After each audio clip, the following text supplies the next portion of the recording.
And for the last 5 years, I was married to Donald, who's 2 years younger than me. Even now, when I say those words out loud, they feel unreal, like I'm describing someone else's life. But it was mine, every single painful piece of it.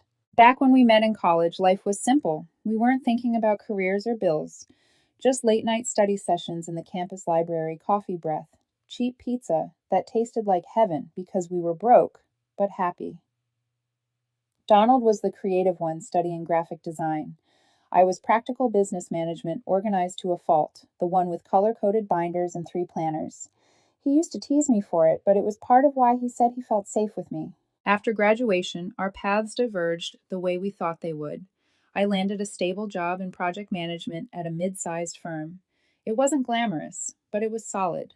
I was proud of that stability, proud I could stand on my own 2 feet. Donald, on the other hand, drifted. Freelance design gigs here and there, bursts of inspiration, followed by dry spells that left him restless and moody. I didn't mind carrying the weight at first. That's what partners do, right? I picked up extra shifts, cut back on my hobbies painting, which I loved but barely touched anymore.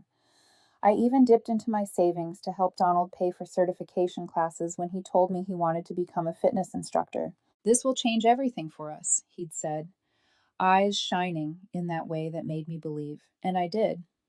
I encouraged him, drove him to classes, celebrated his milestones like they were my own. When he finally got hired at a local gym, I thought, we're building something real here, something together. But I can see it so clearly now, that was when the cracks began to form. Donald got pulled into the culture of the gym. At first, I thought it was good for him, new energy, new community. But soon, it wasn't just about health or clients, it was about image. He'd scroll through endless feeds of influencers with sculpted bodies and exotic vacations, and then look at me with this subtle disappointment in his eyes. Why don't we travel more like these couples? He'd ask. We're saving for a house, I'd remind him. Or maybe you should come with me to the gym. You'd feel more alive. He said it like a casual suggestion, but I felt the sting. I wasn't unfit. I hiked, I walked, I had energy.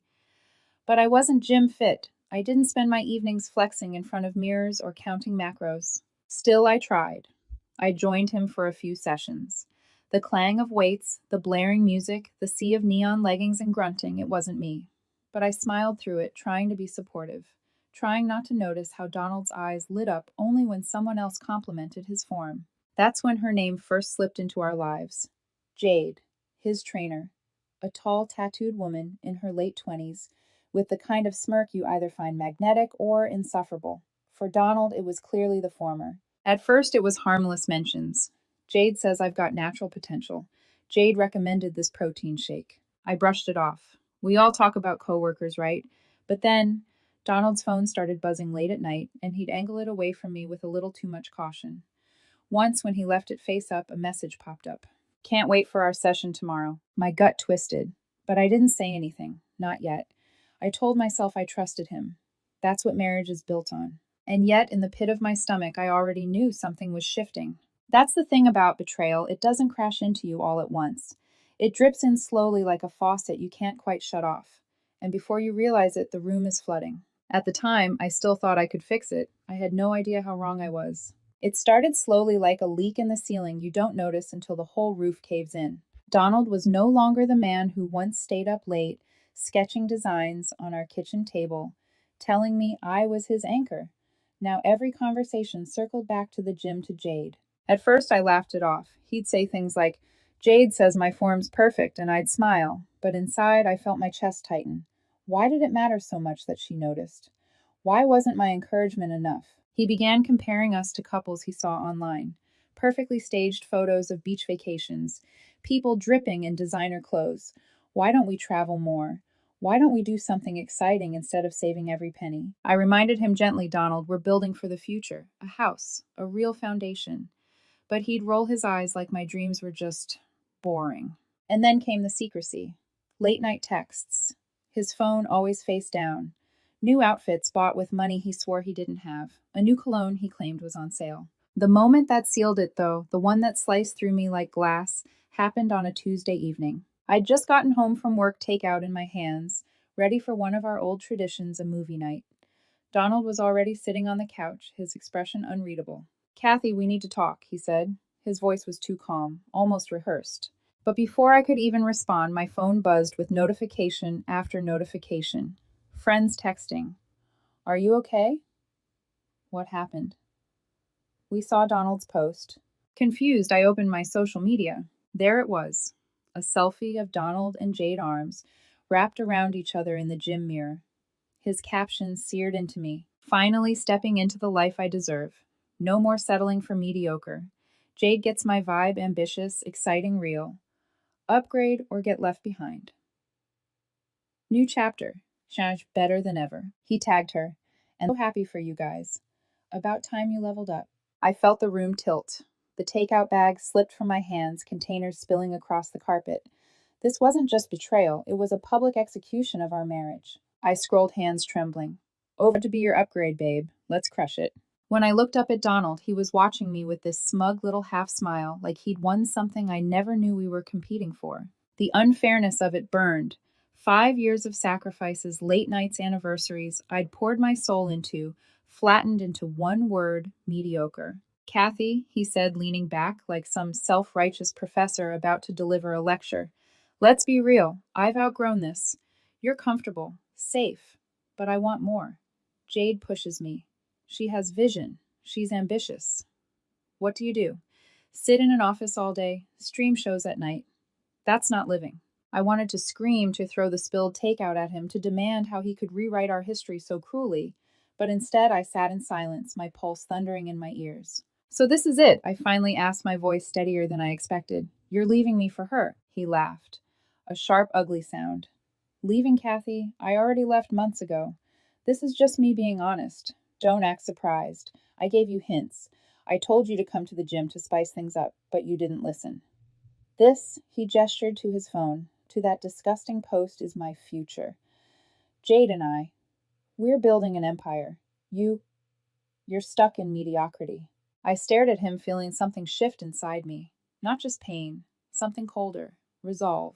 Without another word, I stood and walked to the bedroom. I pulled my suitcase out from under the bed and began folding clothes with mechanical precision. Donald followed, panic flickering for the first time. What are you doing, packing? My voice was flat. Packing. Kathy, don't be dramatic. No, I said, zipping the suitcase shut. You already moved on. I'll just save you the trouble of watching me cling. His smugness faltered. Where will you even go? I'll figure it out. And I did. That night I drove away. No tears, no begging, just quiet detachment as the city lights blurred through the windshield. In that moment, Donald thought he'd won. But what neither of us knew was that this so-called upgrade was the very thing that would unravel him.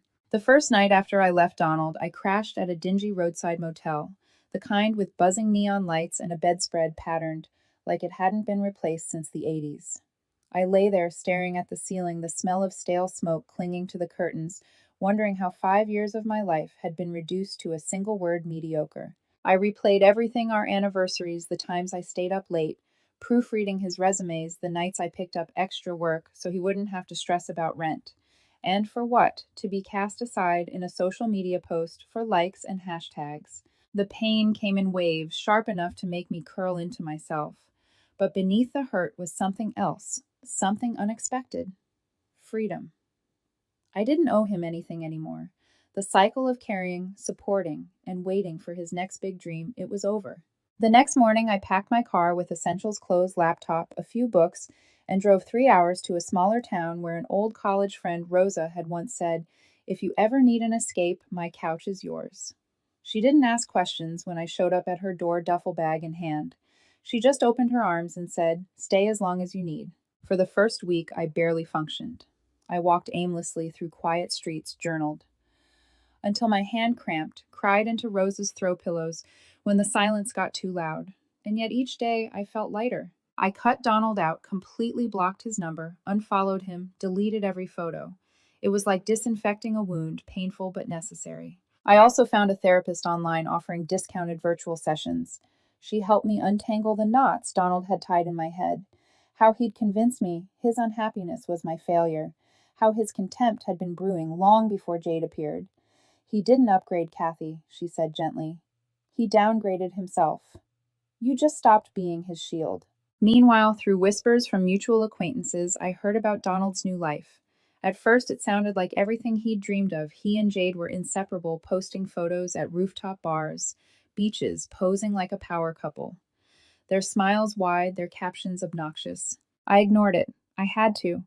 Every time I resisted the urge to look, I felt stronger.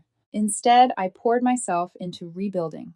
I quit my firm job, cashed in some savings, and started a small consulting business from my laptop. It was risky, but strangely liberating.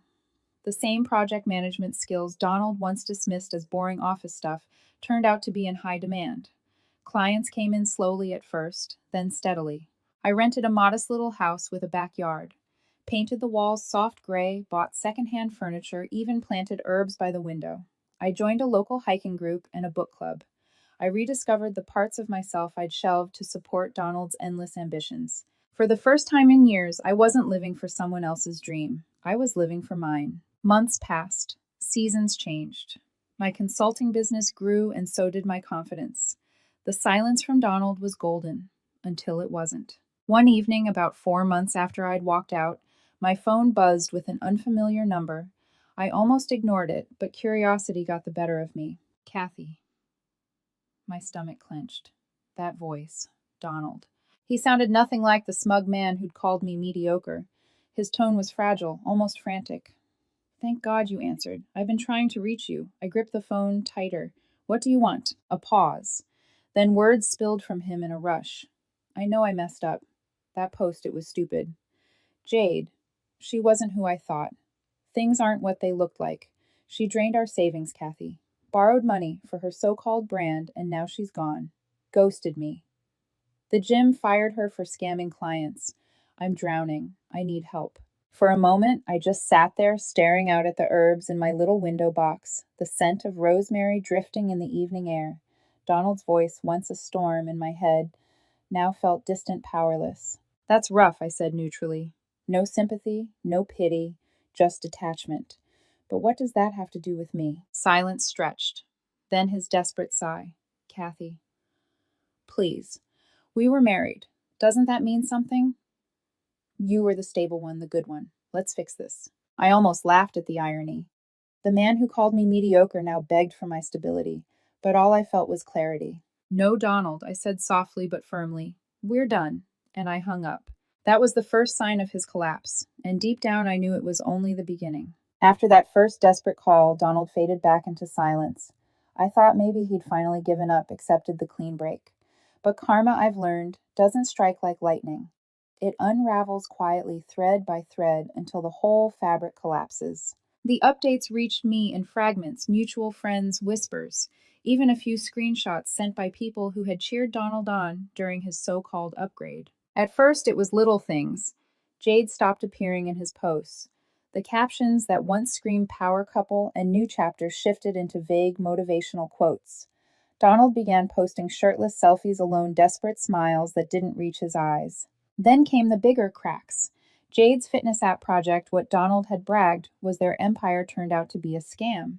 She'd borrowed money not just from him, but from clients at the gym, promising massive returns.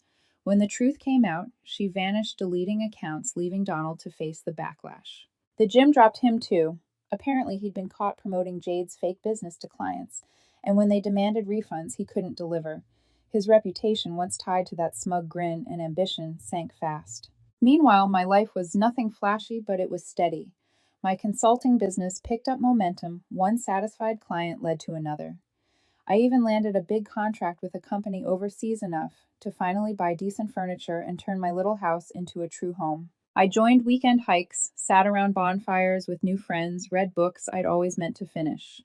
My therapist encouraged me to celebrate small victories each day without checking Donald's page, each project completed, each step toward reclaiming myself.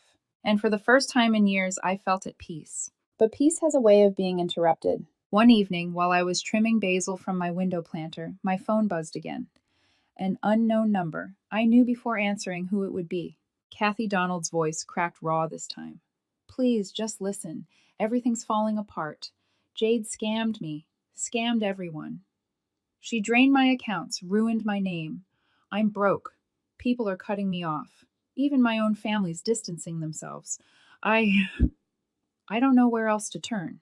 I stayed silent, listening to the tremor in his voice. Part of me felt the old reflex, the urge to soothe, to fix. But then I remembered the night I left the smug smile as he told me I was mediocre, while Jade draped herself across his arm. You made your choice, Donald, I said finally. Calm, detached. Now you're living with it. Kathy, please. His words tumbled over themselves. I was wrong. I see it now. You were the one who kept me grounded. You, he choked. You were everything. Were. I closed my eyes, letting the weight of his words hang in the air. Once they would have broken me. Now they just felt empty. That's rough, I repeated, echoing the same tone as last time, and I hung up again. But Donald wasn't done. Karma had him by the throat, and desperation made him relentless. Over the next few weeks, the attempts escalated. A text from a new number. Kathy, I'm sorry. Please coffee, no drama. An email to my work address somehow dug up. I lost everything. Living off friends. Please just talk to me. I know I was cruel, but I've changed. Then came the guilt trips through others. Kara, one of his loudest cheerleaders when he left me, called out of nowhere. Kathy, he's a mess right now. You need to man up and forgive him. He learned his lesson. Don't be petty. I almost laughed at the hypocrisy. Kara, this isn't your business. Tell him to stop. Click. A week later, a voicemail from Donald's brother Kathy. He's crashing at my place, crying every night. Jade took thousands. He's sorry, I swear. You were good for him. Please think about it. But I didn't think about it. Not for a second. Because I finally understood Donald wasn't sorry for what he did. He was sorry for what he lost. And there's a difference. Karma had arrived, dressed as Jade's betrayal, financial ruin, and public humiliation. And me, I didn't need revenge. Watching the universe hand him the bill was more than enough. When a person like Donald feels the walls closing in, they don't accept defeat gracefully. They claw, scratch, and manipulate, desperate to regain control. At first, his attempts at contact were drenched in regret. Text after text from numbers I didn't recognize. Kathy, please, I was blind. You were everything. Let me fix it. When I blocked one, another popped up. Then came the emails. Pages of rambling half apologies, twisted justifications buried under desperation. I know I hurt you, but Jade tricked me too. We both got played. Don't throw away what we had because of one mistake. One mistake. He framed the months of betrayal, the public humiliation, the smug way he dismissed me as one mistake. And when I stayed silent, his tone shifted. His sister called next. We'd never been close, but she tried the guilt card. Kathy, he's hit rock bottom. Don't you remember your vows? In sickness and health, he needs you now more than ever. I almost choked on the irony. None of them had remembered my vows when Donald was parading Jade online, calling me mediocre. Where were they then, cheering him on? I told her calmly. My vows ended the day he broke them. Don't call again. Click. A week later, Donald's brother left me another voicemail. This one wasn't guilt. It was pleading. Kathy, he's not eating. He lost his job, his apartment. He's crashing with me, but it's bad. You don't have to take him back, but at least talk to him. Give him closure. Closure. That word made me laugh bitterly. Donald had slammed the door on closure the day he chose to post our ending online for strangers' applause. When guilt didn't work, Donald's desperation morphed into manipulation. Another call, another new number. His voice was hoarse, broken. Kathy, I'm on my knees here. I'll delete the post. I'll go public apologize to you in front of everyone. Just let me come back. I need your stability. I need you. There it was, the truth tucked between his begging. He didn't want me. He wanted my stability. The same stability he'd spat on, mocked as mediocrity. I finally answered one of his calls more out of curiosity than compassion. Donald, I said flatly, stability is what you sneered at. Remember, a silence. Then his voice cracked. I was an idiot. Jade was all flash. No substance. She took everything, our money, my dignity. And now, everyone knows. I can't show my face at the gym. Even friends stopped picking up. I'm humiliated, alone. His words spilled like vomit. I'll do anything. I'll start over. I'll delete every photo of her. I'll apologize. Just please, let me in. I need you. I listened, my chest tight, not with longing, but with realization. Once I would have melted at his brokenness, tried to patch him back together. But now I could see it clearly. This wasn't remorse. It was desperation for comfort. No, Donald, I said firmly. You don't miss me. You miss what I gave you. That's not the same. His tone snapped, like a rubber band stretched too far. What you think you're better than me now? sitting alone in your boring little life, pretending you're happy. Don't flatter yourself, Kathy. I was the best thing that ever happened to you. Without me, you're nothing." There it was, his true colors bleeding through the cracks of his rehearsed apologies. I hung up without another word, blocked the number, and made a note for my lawyer. That night, as I sat in my little backyard, string lights glowing softly above me, I realized something important. Donald hadn't changed. The same arrogance, the same entitlement, it was still there, just buried under his desperation. The begging wasn't about love, it was about survival, and I refused to be his lifeboat again. By the time autumn rolled in, Donald had become a ghost, drifting between borrowed couches and burned bridges. I didn't have to search for updates, they found me, whispered through mutual friends, even hinted at in the awkward messages of people who once celebrated his upgrade. Apparently, Jade had vanished completely. She didn't just ghost Donald. She ran, leaving behind furious clients, unpaid debts, and enough bad blood to poison his reputation for good. Donald, stripped of his glittering facade, was now nothing more than a cautionary tale. And then came the knock at my door. It was a Saturday afternoon. I'd just finished a client call, the scent of rosemary chicken wafting from the oven, music playing softly through the house. My life quiet, grounded, steady, felt whole again. The knock was sharp, urgent. My stomach sank before I even opened it. There he was, Donald. But not the Donald I remembered, the one with styled hair and designer sneakers dripping with smug confidence. This Donald looked wrecked. His hair unkempt, eyes, hollow clothes, wrinkled and smelling faintly of sweat and cheap cologne. At his feet sat a battered duffel bag. "Kathy," he whispered, his voice hoarse, "please." Behind him, leaning against a beat-up car, was Kara, his loudest cheerleader during his better-than-ever days. She crossed her arms, watching with thinly veiled impatience, like she was a reluctant chauffeur forced into this humiliation. Donald's eyes darted past me into the house. The fresh paint, the neat garden, the faint strains of music, all proof that I hadn't just survived. I had thrived. "You've built something," he said, his voice breaking. "You look good. The house, it's beautiful. You did this without me." I stepped onto the porch, closing the door halfway behind me. A barrier, a boundary. "What do you want, Donald?" I asked, my tone even. He swallowed hard, shoulders sagging. "I've hit rock bottom. Jade's gone for good. The cops are looking into her scams, and I lost everything. My job, my friends, my apartment. I got evicted yesterday. I have nowhere left to go." His words hung heavy, but I felt nothing. No pity, no flicker of the old instinct to fix him, just clarity. "Let me in," he pleaded, eyes wide, shimmering with unshed tears. "We can rebuild. I'll make it right this time. I'll delete every post, apologize publicly, whatever you want. Just please don't leave me out here." From the car, Kara called out, annoyed, "Yeah, Kathy, don't be heartless. He's family." Donald shot her a glare. "Stay out of this." Then back to me, voice cracking almost a whisper now. "Kathy, I was wrong. So wrong. You weren't mediocre. You were everything." And I threw it away for a lie. His desperation clung to the air, heavy and suffocating. I let the silence stretch before answering. Finally, I shook my head, a small, almost disbelieving laugh escaping me. "Wow," I said quietly. "From telling me you were too good for my mediocre life, to standing here begging to be let back in. That's a plot twist even I didn't see coming." His face crumpled, shame flickering into anger. "You're mocking me." "No," I replied calmly. "I'm observing. You wanted excitement, Donald. Looks like you got it. But me, I've built something real here. Peace, stability, a life I'm proud of, without you." His jaw tightened, his eyes bloodshot and desperate narrowed. "You'll regret this," he spat.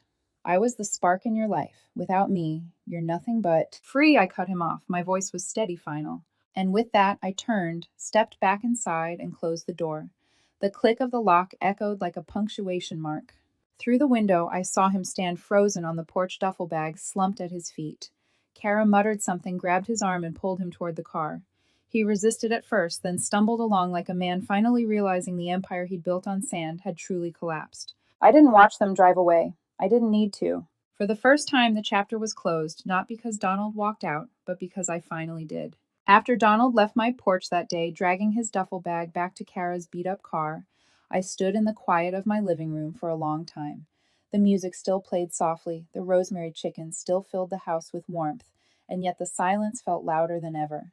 But it wasn't emptiness, it was freedom. For years, I'd carried the weight of his ambition, sacrificed my time, my savings, my peace, to prop up a man who saw me as nothing more than background support. I was the safe option, the comfortable one, the mediocre life. And still he came crawling back when the shine wore off his fantasy. That night, I ate my dinner alone at the small oak table I'd refinished myself. The food tasted better than it had in months, not because it was extraordinary, but because it was mine, cooked in my kitchen in my home, built on my terms. I thought about what my therapist once told me: closure doesn't come from them.